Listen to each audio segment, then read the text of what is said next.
Hello, and welcome to Hillbilly Cat History.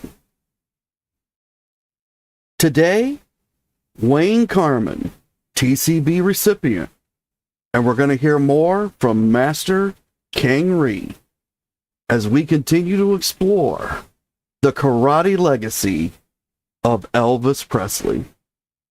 Hi, Gun. Thank you so much for coming. Appreciate seeing you here. In the last several episodes, we've been inside Kong Ree's dojo. And we've practiced with Elvis Presley, as well as Wayne Carman. And we heard a story about how Wayne received his TCB. So this is a man who is a close personal friend of Elvis. Close enough that Elvis personally put the TCB around his neck and told Wayne, "You can't turn this down. It's a favor. It's friendship."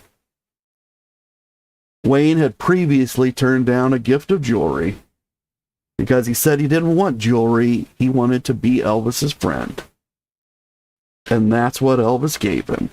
But we're gonna get started with a song. And this song is about gifts that Elvis gave to two of his friends. These gifts were cars. And this song is called Trust in Motion.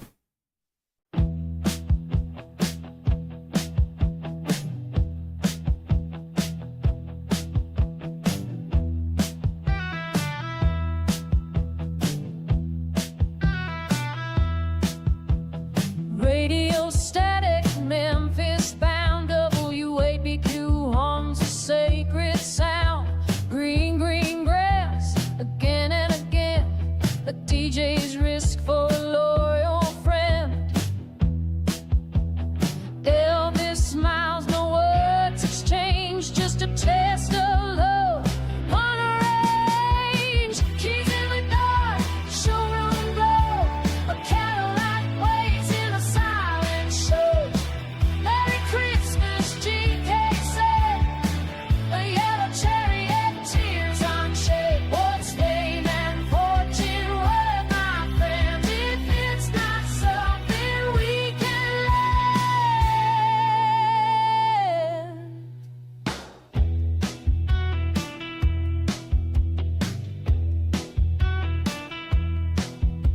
The Chevy Impala, still shining new, passed from Klein to the Circle G crew. Gary Pepper wheels instead of rays, rode the road with Elvis in his face.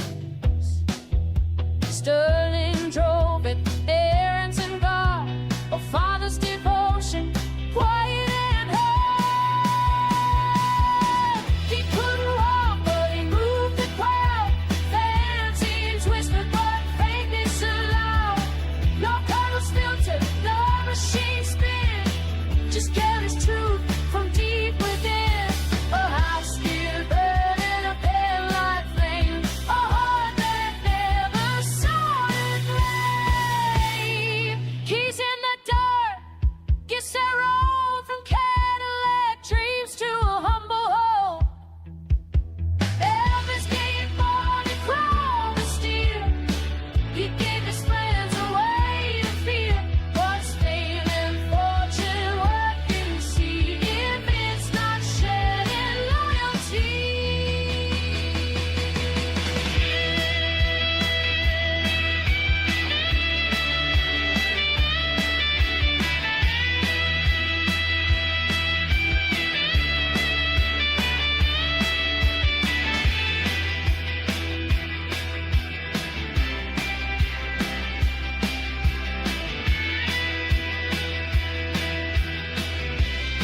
Good people, thank you for gathering here at Hillbilly Cat History, where we remember together and listen for the echoes.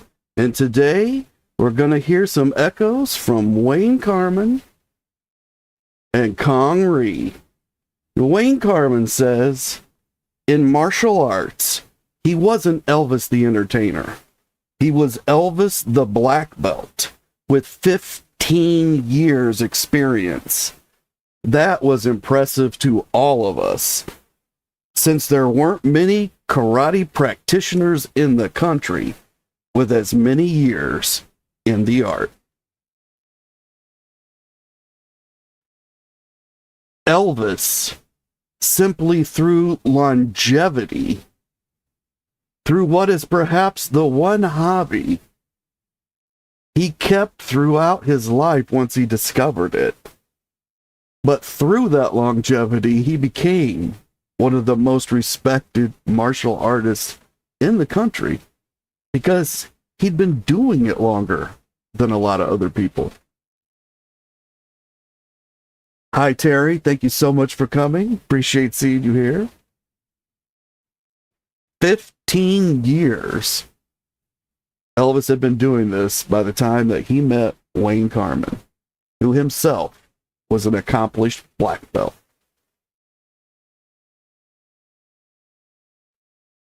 Now, Elvis had also earned his black belts. We've seen that in previous stories.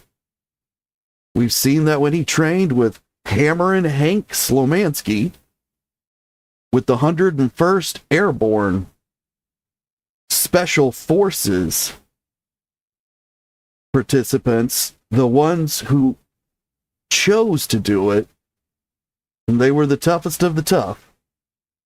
And he was right in there with them. And he earned his first and a second degree black belt. And so now Elvis has been doing it for a while when he meets Kong Ree and Wayne Carman.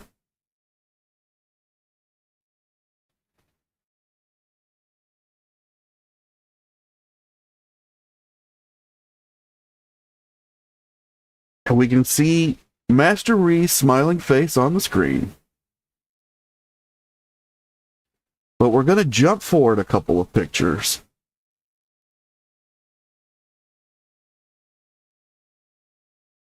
We can see Wayne in between Kong Ree and Elvis in this picture. Wayne standing a little behind the other two. I believe they're watching someone else, as that someone else demonstrates some karate moves.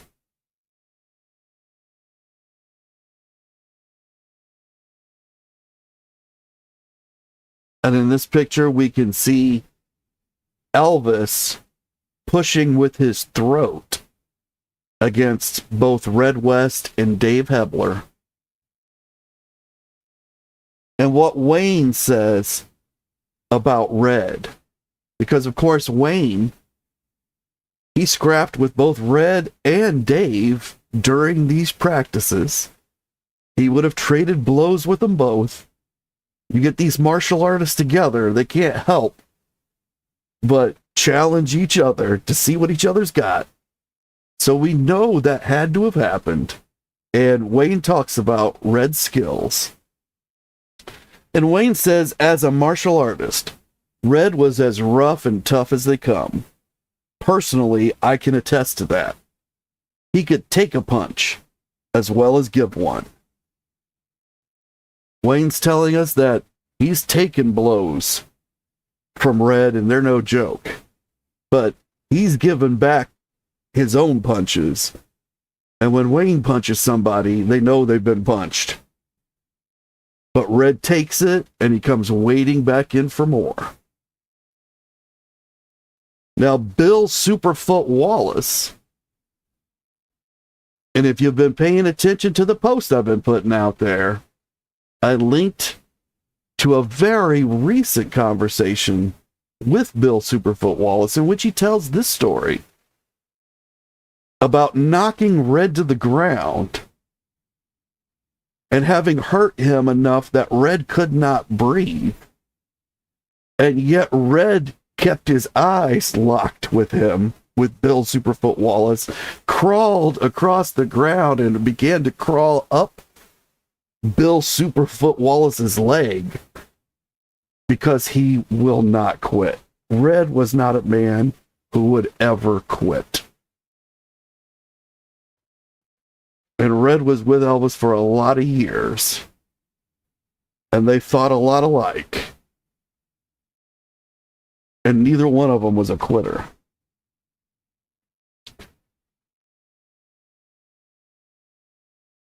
In this picture, we can see Elvis with his family. Because, as we learned yesterday, the most important things to Elvis at this period in time, by what he told Master Ree,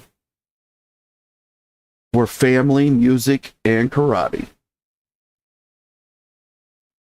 And here, he's brought his family and his karate together.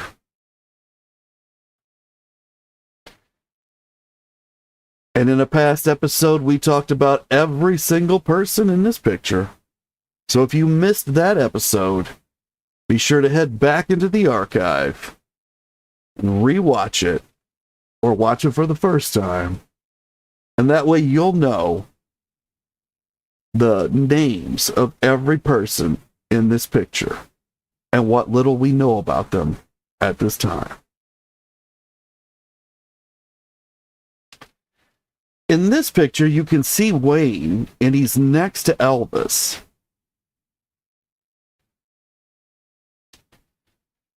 And they are meditating.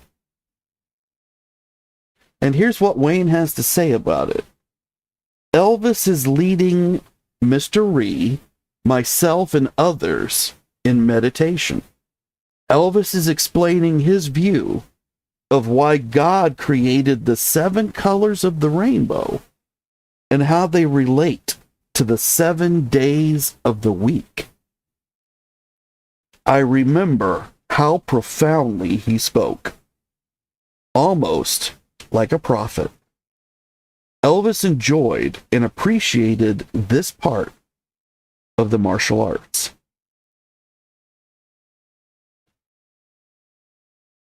I find this to be a really interesting quote because it talks about meditation, which is not something I think that most of us associate with Elvis. He doesn't seem like the kind of person that meditated a lot. He read in his spiritual books, and he thought about those books, and he wrote notes in them replying to the books. He had spiritual discussions with others.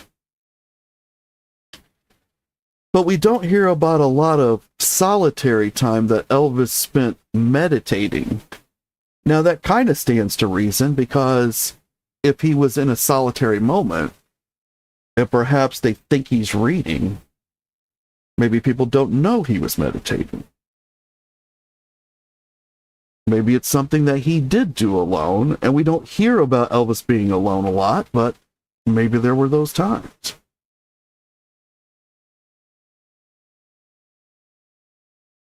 But here in the class, he's leading a meditation and talking about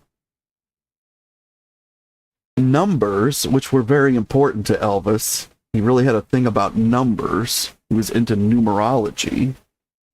And in this case, the number 7. And Master Ree is also aware of Elvis's fascination with the number 7. Master Ree shares part of that fascination. He also believes that 7 is a very spiritual and lucky number. You can see the badge that Elvis is wearing on his karate outfit. And it's a little far away to see from here in the picture, but it has his TCB logo, and it also has 7 stars. And so those 7 stars are connecting back to all of these 7s in Elvis's life. including the 7 colors of the rainbow and the 7 days of the week.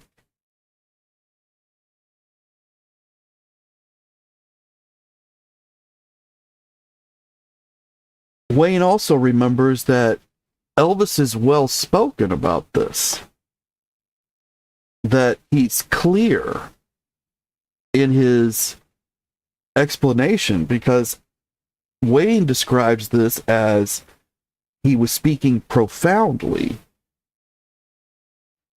almost like a prophet.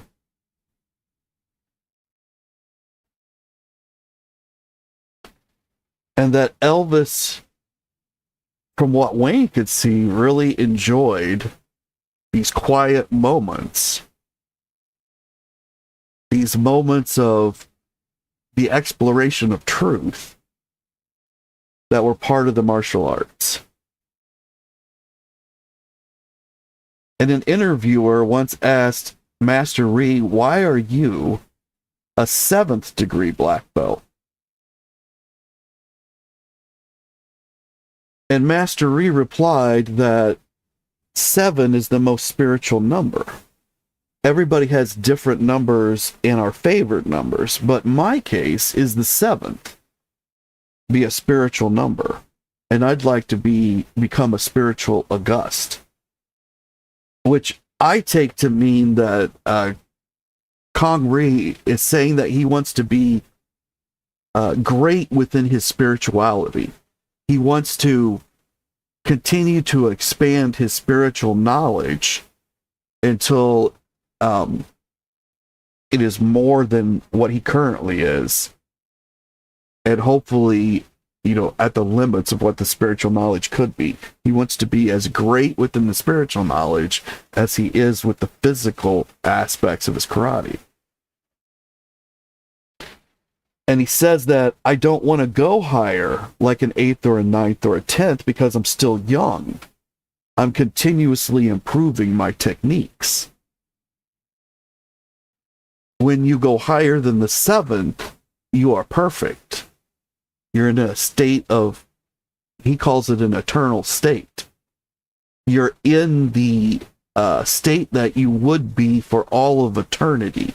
You're never going to change again, because you're already perfect. Kong Ree does not see himself as perfect. He sees himself as needing improvement. And that is reflected by his remaining in the 7th degree. Hi, Jin. Thank you so much for coming. I appreciate seeing you here.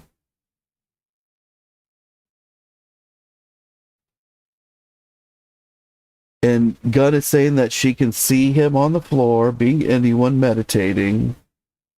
As a searcher, it's not far-fetched to think that he needed the meditation and the time being alone. Absolutely. It's just not something that you see reflected in the stories. But that's because if he's alone, these people aren't in those stories. So they wouldn't be in their books, right? So this aspect of Elvis would be most likely lost to the written record, because it would never have made it into the written record. Just another interesting aspect of Elvis that we know is associated with karate, we just don't hear about.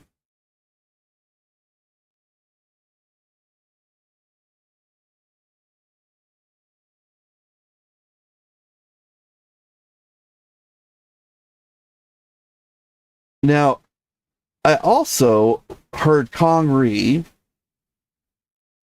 tell us about the very first time that he met Elvis. And so let's back up to tell this story,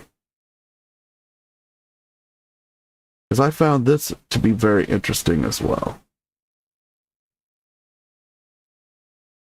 And it's going to have to do with this guitar. So, Kong Ree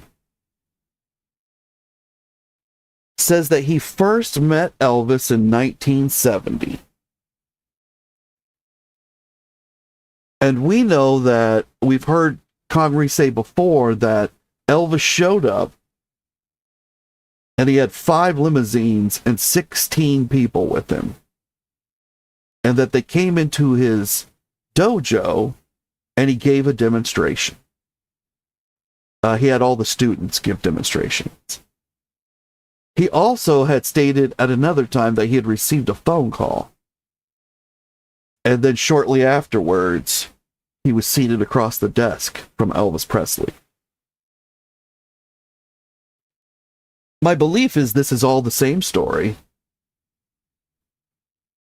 They called, they said they're on the way. They get there, Congaree has the students give a performance. Elvis says a few words to the students. Congaree and Elvis go into the office. They have a discussion there. At that point in time, Elvis is named the Panther, or Panther Man. And then Congaree says, Elvis, he come down there training with us. He hit on me. And so Congaree is telling us that he personally traded blows, physical blows with Elvis Presley. He sparred with Elvis. That Elvis hit Congaree, with his fists, with his hands. It's part of the sparring. He hit on me. So Elvis has touched Congaree. And of course, we can see him touching him here in the photo. But they have traded, physical blows, karate chops.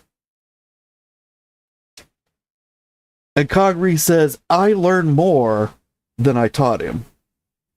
His generosity and his determination. He's sincere. I think he's the true master then. Himself is loving person, therefore humble person, modest.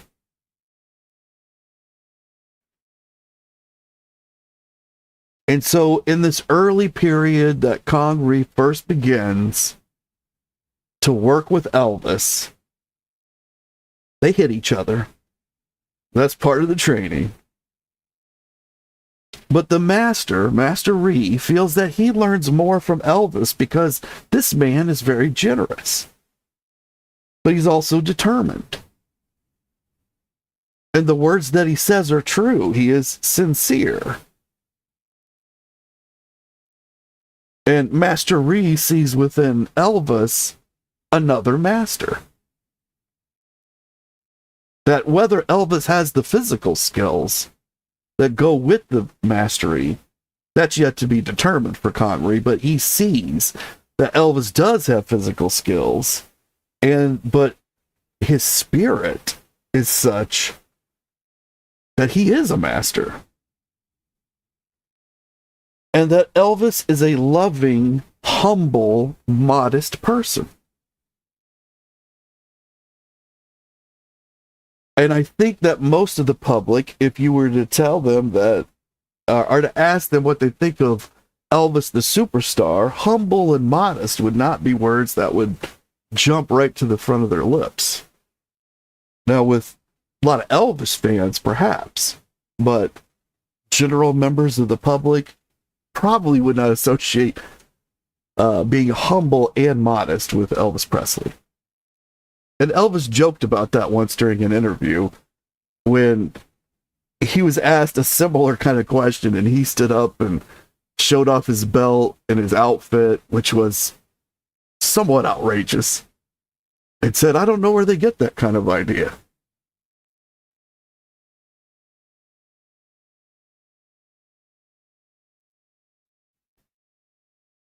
And Congaree, he says that a couple of days later, Elvis brought him this guitar, and that he signed it right there in the office, that Congaree gave him handed to Elvis the marker, and that Elvis had a little trouble as he was writing this on here, but it was right there in the office, and of course Elvis assigned it Panther, So he has not yet changed his name to Tiger. This is very early in their relationship. But Elvis has already been greatly impressed with Master Ree. Now, he's heard a lot about Master Ree. And Master Ree says that he knows Elvis has been hearing about him because he knows the people that Elvis has been training with.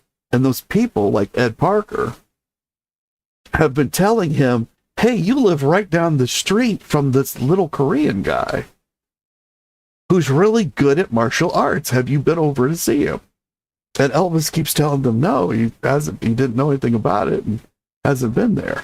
So Elvis has been told many, many times about Master Ree. And then he makes this trip to see him. But truly, if you ever go there, you'll realize it's 5 minutes or less away from Graceland. That's how close these two gentlemen were all this time. Elvis with his love of karate, and this master of karate just down the street.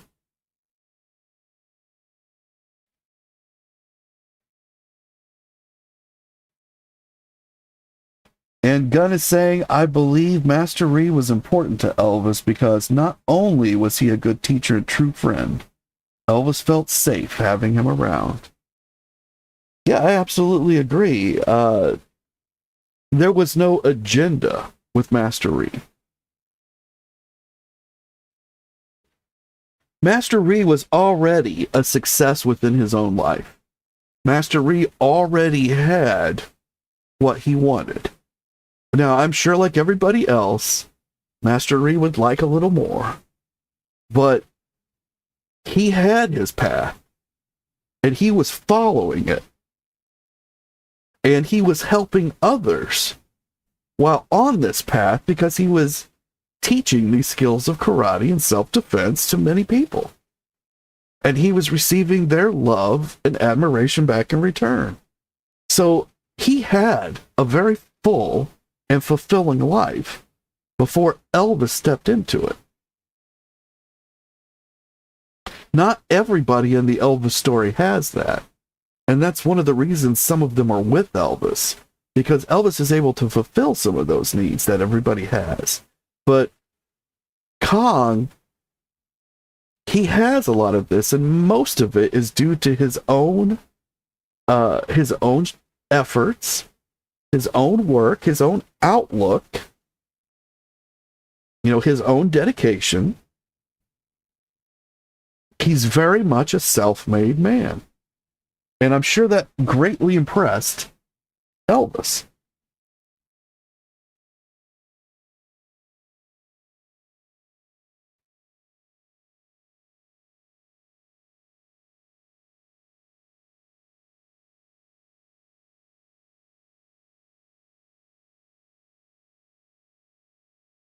Now you can only see less than half of Master Ree's face in this picture as he gives Elvis the 7th degree black belt certificate.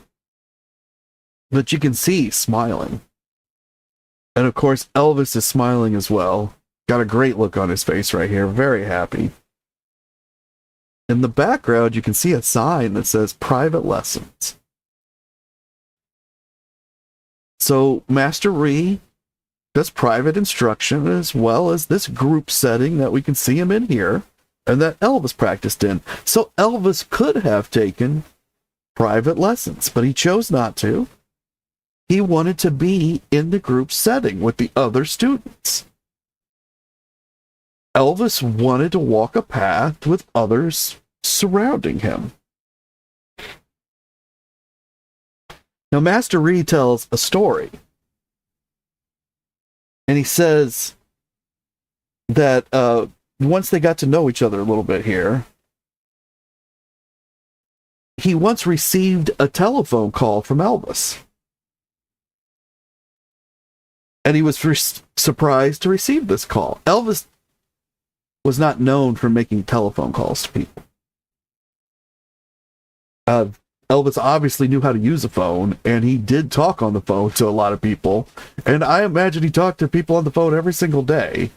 But there's only a few people outside of the main circle, the inner circle or the family, who would be able to say that they received these phone calls directly from Elvis.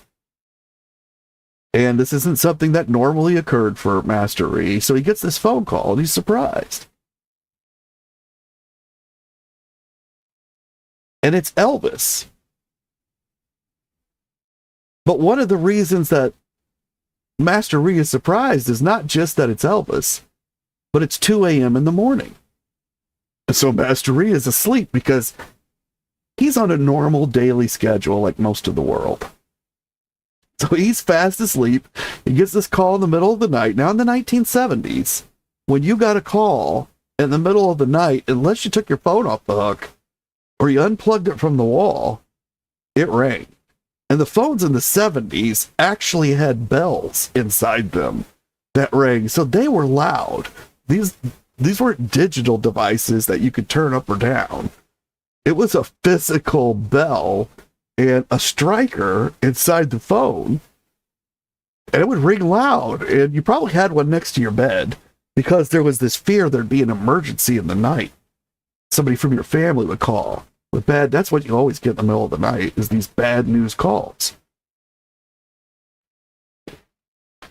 And somebody would call you long distance. And back then, people had to pay to call people long distance.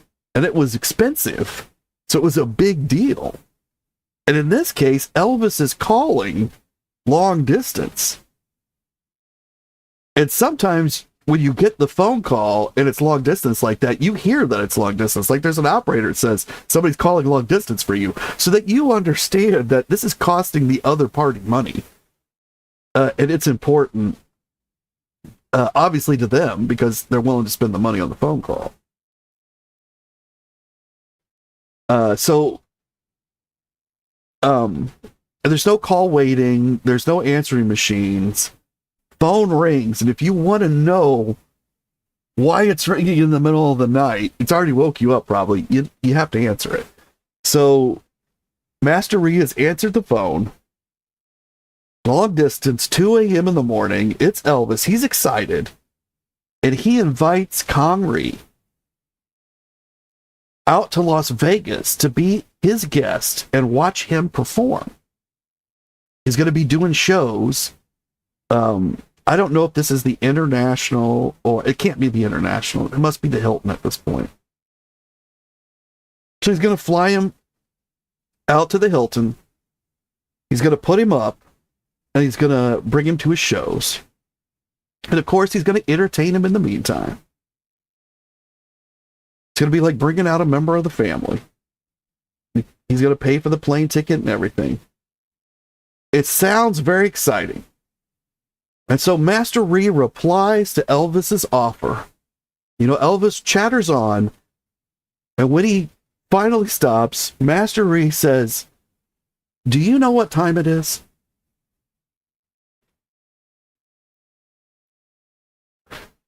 However, Master Ree, I think when he became a little more clear-headed, he did accept the offer. And Elvis flew him out to Las Vegas. And when he arrived, he was overwhelmed by the luxury of Elvis's hotel suite. Says that he'd never seen anything like it. The opulence was magnificent. And he personally felt like a king while he was in this suite and enjoying the luxuries of the suite. Something far beyond any of his life experience.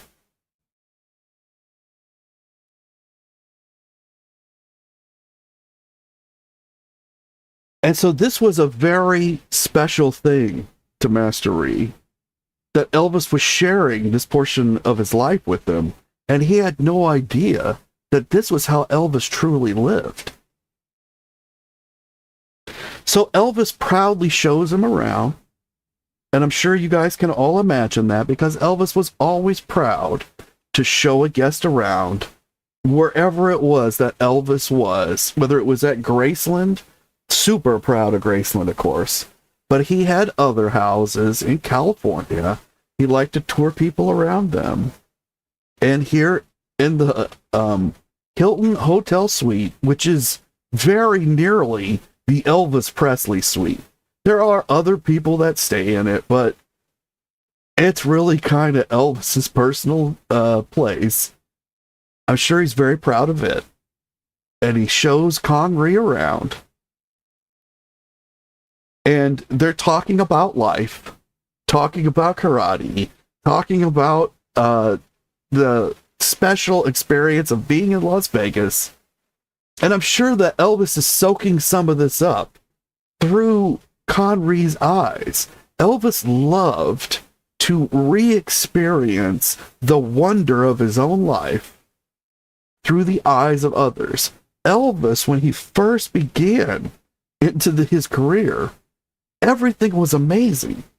Everything was of wonder.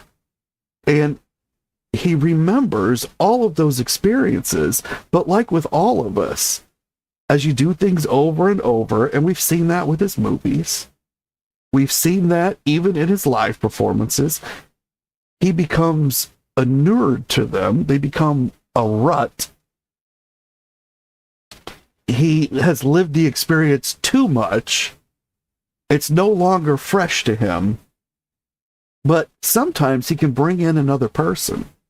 And he did this a lot with the Memphis Mafia. He would bring in a new person. And then he spends a lot of time with them. And he really re-experiences the way that things truly are, the truth of his life, and not the jaded view that comes with oversaturation. And he gets a lot of that, I believe, from Master Ree, who was an innocent at these experiences, and who was a very open, honest individual. And Gunn's saying that this is a lovely moment for both of them in this picture. Yeah, it absolutely is. And Linda Jewell is here. Welcome, Linda. Thank you so much for coming. And while they're having this discussion in the suite, Elvis asked Connery, and this must be the first time they ever discussed it. He asked Connery if Master Ree enjoys Elvis's music. You know, do you like my music? Now, at this point, Connery has not seen Elvis perform. I believe this is when he has first arrived, and he's still like just overwhelmed with even being there. And Connery, very honest individual, he can't reply with anything but honesty. And because English is not his first language, and because he is so honest, I think he has a tendency just to say exactly what he thinks. He has tact, but at the same time, he will be extremely bluntly honest. And Elvis asked him, do you like my music? Do you like Elvis music? And Kong says, no. And he tries to explain that he really likes classical music. And Elvis, his face falls when he hears this. Like, I believe he expected Master Ree to say, yeah, I love your music. Because that's what everybody tells Elvis, right? Even the ones who aren't really Elvis fans, during a conversation like this, will probably indicate that they like Elvis music. But Kong just says, no, I like classical music. And this kind of eats a little bit at Elvis. At least in Master Ree's observation. Master Ree's a very observant person. And he's noticed these changes in Elvis's face. And Elvis begins to question him, shrewdly, I believe, about which Elvis songs that Master Ree has heard. And it turns out Master Ree hasn't heard any of them, or at least can't name any of them or think of any of them. None of them are recognizable to him. So the truth is, Master Ree enjoys classical music, which makes a lot of sense. He grew up in Korea, in South Korea, and would have had to probably at that point in time, they were probably pushing a Western education heavily to catch up with the Western civilization society. This would have been leading up to and after World War II. He's roughly Elvis's age. And so his career in karate really began about the same time Elvis's began in the music industry.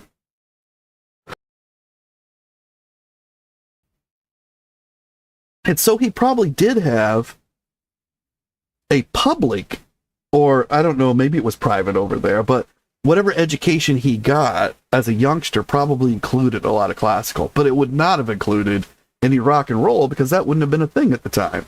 Rock and roll didn't start till Elvis started it. So by then, Master Ree would have been heavily into karate. He was already a master in 1953, 1954, right? So he would have been focused on this karate, and what enjoyment he got from music, he was getting from what he had enjoyed as a child, which would have been the classical music. That's the way that I read the situation. So Elvis questions him, realizes he's never heard any Elvis music, and he says, "Are you sure you haven't even heard my 1973 Aloha from Hawaii performance?" Which must have been very new at this time. Because we know that this picture is September 9th, 1974. Not exactly sure when Kong Ree visits Elvis in Vegas, but it's obviously after the 1973 Aloha from Hawaii performance and the release of the record, because Elvis has the record in the suite. And Gunn's asking, did Ree ever see a show Elvis did or listen to his music? Well, he's going to see a show later, but he hasn't seen one yet. He's there to see a show. Just hasn't happened yet. As far as did he ever listen to any music?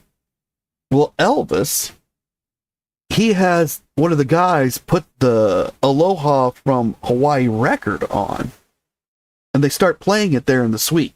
Now, it's not like it's just Elvis and Master Ree in the suite.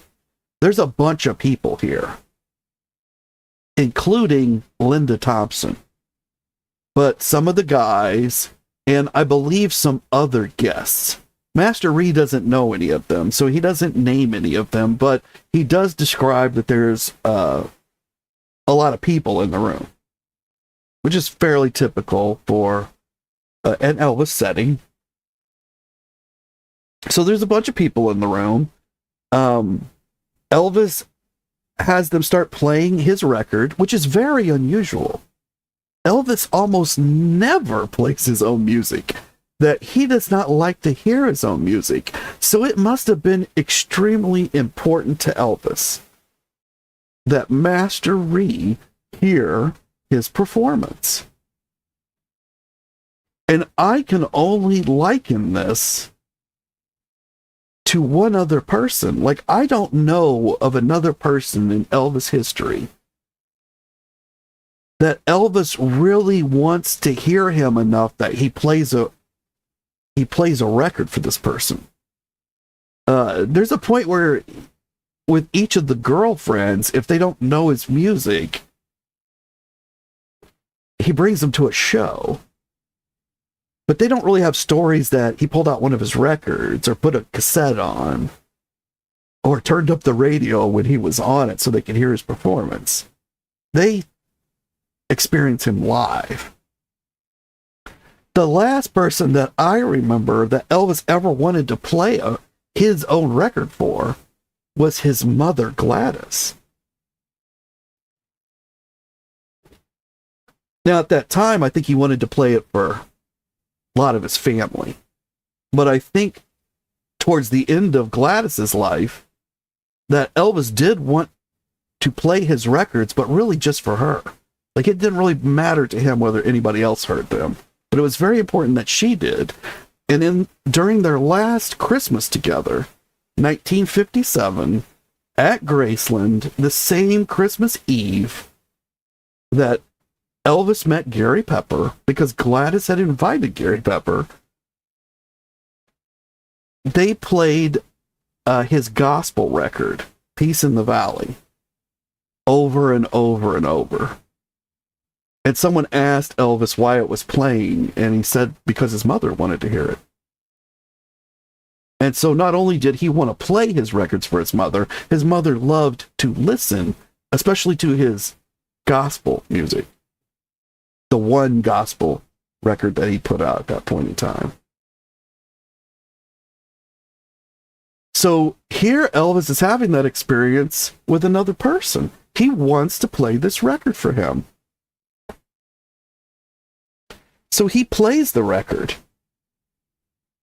And Elvis's Aloha from Hawaii performance begins to come out of the speakers.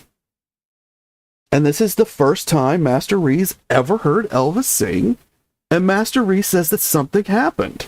He says that he noticed that his legs were twitching. And suddenly, his legs were wiggling all on their own. And Master Reese is dancing all around the room suddenly, with all of these moves that he's creating in the moment, probably based out of his karate. But he says he's never danced anything like this in his life, but he is suddenly just cutting loose, which is, again, very reminiscent of Gladys, because when she was a young girl, about age 16, she discovered recorded music. One of her friends bought a cheap gramophone. In that period of time, they had kind of gone on sale because the technology was getting a little long in the tooth. And they were probably giving away records when you bought some of these. And they brought home a few records, and Gladys started to spin these records at her friend's house and started dancing like crazy.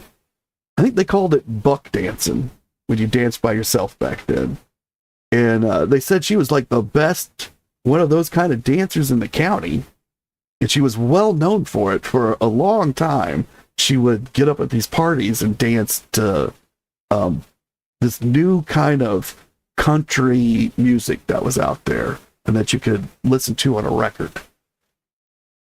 So here's Master Ree doing basically the same thing, being moved by the music, his spirits coming through his feet.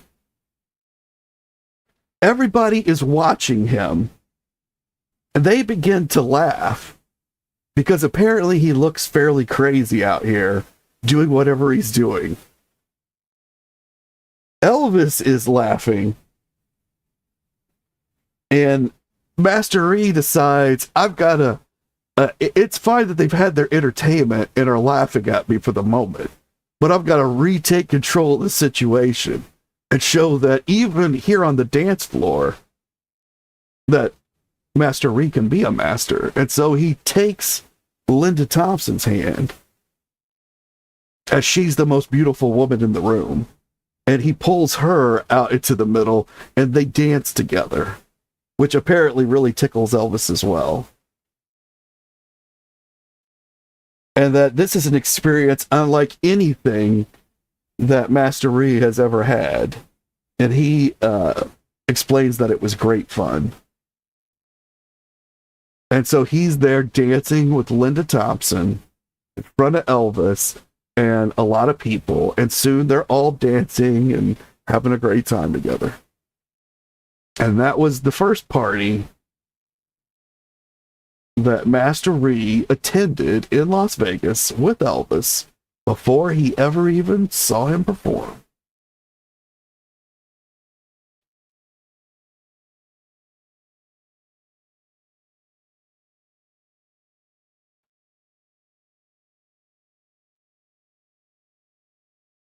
And we can see in this picture Master Ree's getting ready to present Elvis with the 7th degree black belt.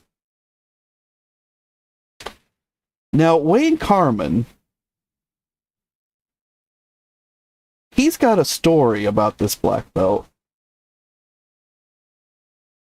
Now, we've talked about 7, the number 7, and the significance of the number 7 to Elvis, and the significance of number 7 to Kong Ree.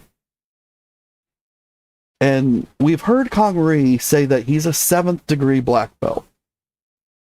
Now, Wayne Carman says that in this period of time, right before this day, that here's what Wayne says: Elvis, who believed 7 was his perfect number, really wanted his 7th degree black belt. Trouble was, Kong Ree could not promote him higher than he himself was. One day, Master Ree called a meeting of the black belts and brought up this dilemma. So apparently, in the dojo, when there are questions of karate protocol, I assume, is what you would say it is,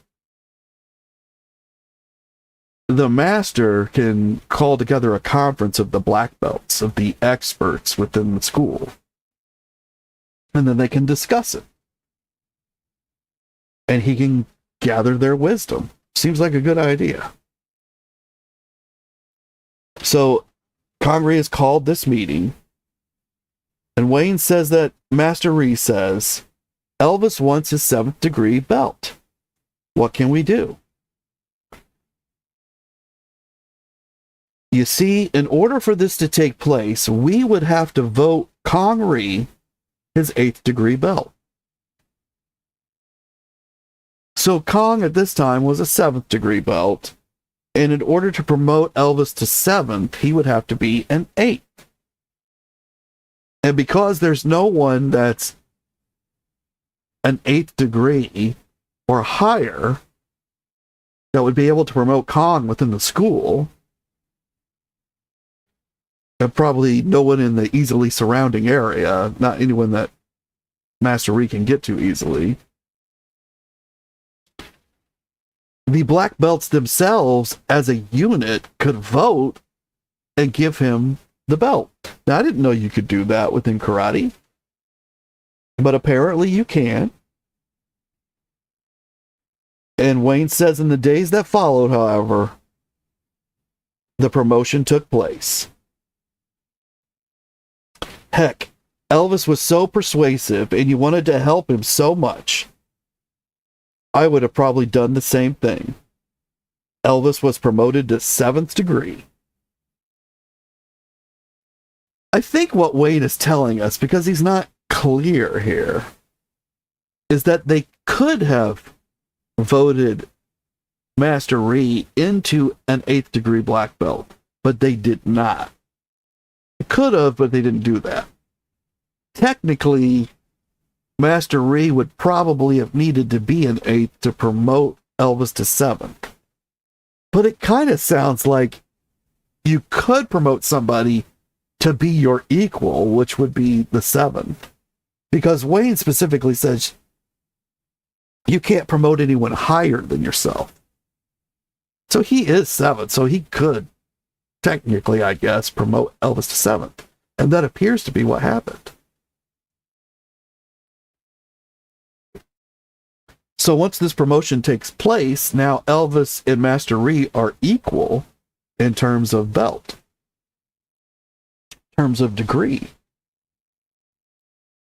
Because we hear later, Master Ree described himself as 7th degree, so I don't think he ever went to 8th degree.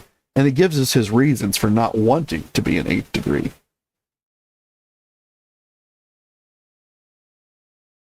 Now, Wayne says something else, and I'm not sure if Wayne is implying anything here. But Wayne says Elvis's gratitude upon his promotion is obvious. After class, Elvis gave Kong Ree a Cadillac. Now we know that the Cadillac that Elvis gave to Kong Ree is Vernon Presley's. or not Vernon Presley's, but it is a gift Cadillac, a Cadillac that was gifted to Elvis from Vernon Presley, that Elvis's father purchased and had that car customized for Elvis. It's a very personal Elvis car, and he gifts it to Connery. Wayne links it to gratitude upon promotion, which would indicate this might be a payment for the belt. And this is where the rumors and the implications come from, that Elvis did not earn his black belts, but he was awarded them because of other factors, like gifts that were given, like knowing and being a friend of Elvis Presley's, the notoriety that that brings. Basically, they're favoring Elvis to get favors from Elvis. But that's not the kind of person that Master Ree is. We can all see that already. And in tomorrow's post, pay attention, because you'll be able to go and hear Master Ree himself tell some of these stories. And they'll come straight from his own lips. And you'll get to see him as a person and how he interacts with other people. And you'll know that Master Ree, like Cameron Hank Slamansky, is an honorable individual. And so I think Wayne was also a very honorable individual. And I think it was a mistake for him to write that Elvis's gratitude was linked to the car. That Elvis gave, and what irritates me about this with Wayne is that Wayne himself was offered a gift and he refused it. And then Elvis gave him a TCB. So Wayne understands that Elvis is a gift giver, and he gives a lot of gifts. And this Cadillac is one of these gifts. It's not a payment for a black belt. It's not a payment for Connery's friendship. It's a symbol of the friendship. And it's not just a car. It's a piece of Elvis. It's a personalized car given to him by his own father, now being passed along to a new family member, Master Ree, a man that Elvis has personally brought in to the family.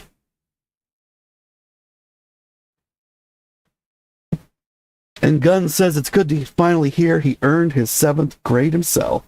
Many have said differently. Although the Black Belts did not vote as a group to give Master Ree his 8th degree, you could see that Wayne, and therefore none of the other Black Belts, they did not step forward and say this is wrong. I'm sure they were in support of Elvis receiving this belt. And like Wayne says, Elvis has been doing this for 15 years. And by this point, it would have been closer to 20, I think. And, it's 15. But he's been doing it longer than most people in America. And Wayne gives a testament to his skill. So obviously he earned it. So it was terrible to link this to the Cadillac. It's true that he gave Master Ree many gifts, and Master Ree accepted some of them. But so did a lot of other people that Elvis knew. Elvis gave a lot of gifts. And Jen says that's why she loves these in-depth stories. Thank you so much, Jen. I really appreciate that. But we have reached the end of the stories for yet another day. And so we'll have to return to this dojo in another episode. I'm going to send you guys out of here on a song. And this is the new song for the karate series. And it's Crucible of a Warrior. It tells the story of Elvis and Hank Slamansky.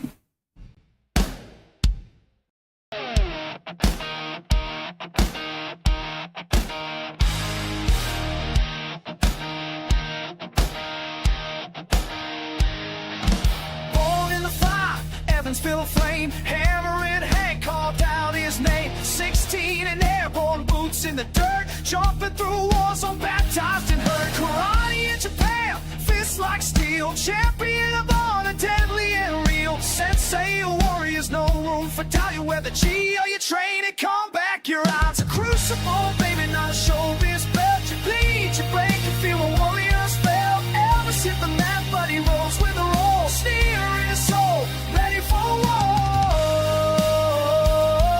It's burning, burning, burning through the pain.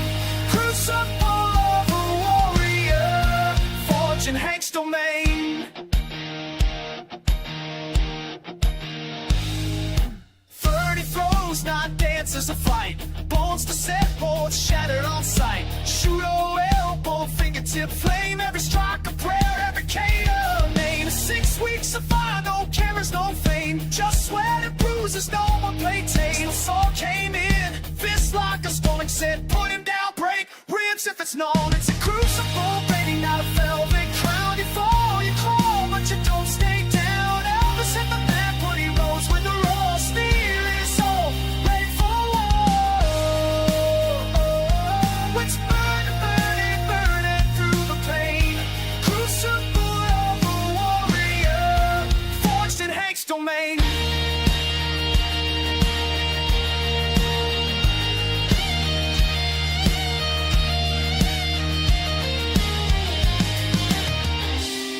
All eyes watched the king that day. Would he crumble or would he stay? But Hank saw it, war in his eyes. Not a quitter, but a fighter who rise. From Hollywood lights to dojo dust, Elvis earned it not on fame but trust. No stunt, no script, just grit and bruise. Black belt truth, not a headline rule. It's a crucible,